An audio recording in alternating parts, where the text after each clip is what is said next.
Tahukah kalian bagaimana sistem kasta itu terbentuk?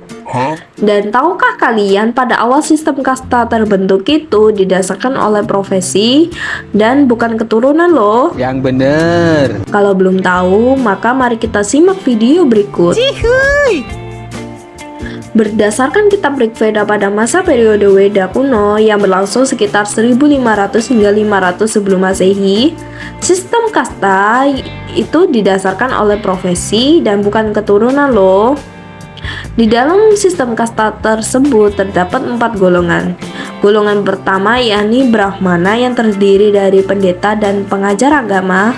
Golongan kedua yakni golongan kesatria yang terdiri dari bangsawan dan prajurit. Golongan ketiga yakni golongan Waisya yang terdiri dari pedagang dan petani. Dan golongan yang terakhir yakni golongan Sudra yang terdiri dari pelayan dan pekerja kasar. Pada masa ini, masyarakat dapat berpindah kasta jika pekerjaannya berubah loh.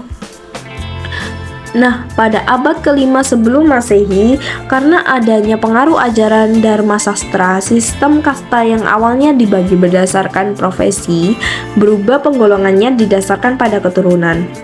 Hal ini mengakibatkan kasta seseorang ditentukan sejak lahir, perkawinan hanya boleh dilakukan dalam kasta yang sama, dan pekerjaan yang diwariskan tentu disesuaikan dengan kastanya. Pada masa ini juga muncul subkasta yang jauh lebih banyak yang didasarkan oleh profesi, daerah, dan komunitas tertentu yang disebut dengan jati. Pada abad ke-6 sebelum Masehi, agama Buddha pun muncul sebagai agama baru. Agama Buddha mengkritik sistem kasta yang bersifat diskriminatif dan lebih menekankan kesetaraan spiritual. Kemudian pada masa Kesultanan Delhi dan Mughal di abad ke-13 hingga 18 Masehi, sistem kasta tetap ada. Tetapi mobilitas sosial sedikit terbuka bagi umat Hindu yang masuk ke agama Islam.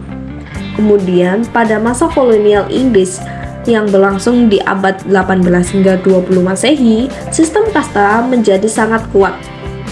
Hal ini dikarenakan pemerintah Inggris mengklasifikasi masyarakat secara ketat berdasarkan kasta.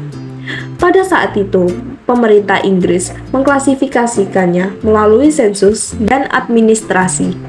Setelah masa kolonial Inggris berakhir, pemerintah India resmi melarang diskriminasi kasta melalui Konstitusi India 1950. Namun, karena sistem kasta sudah berlangsung selama ribuan tahun, sehingga pengaruhnya di dalam kehidupan sosial masih kuat. Nah, itu dia teman-teman, sejarah perjalanan kasta. Sekarang teman-teman sudah tahu kan ya sejarah kasta. Sekian dari video kami. Terima kasih teman-teman yang sudah menyimak.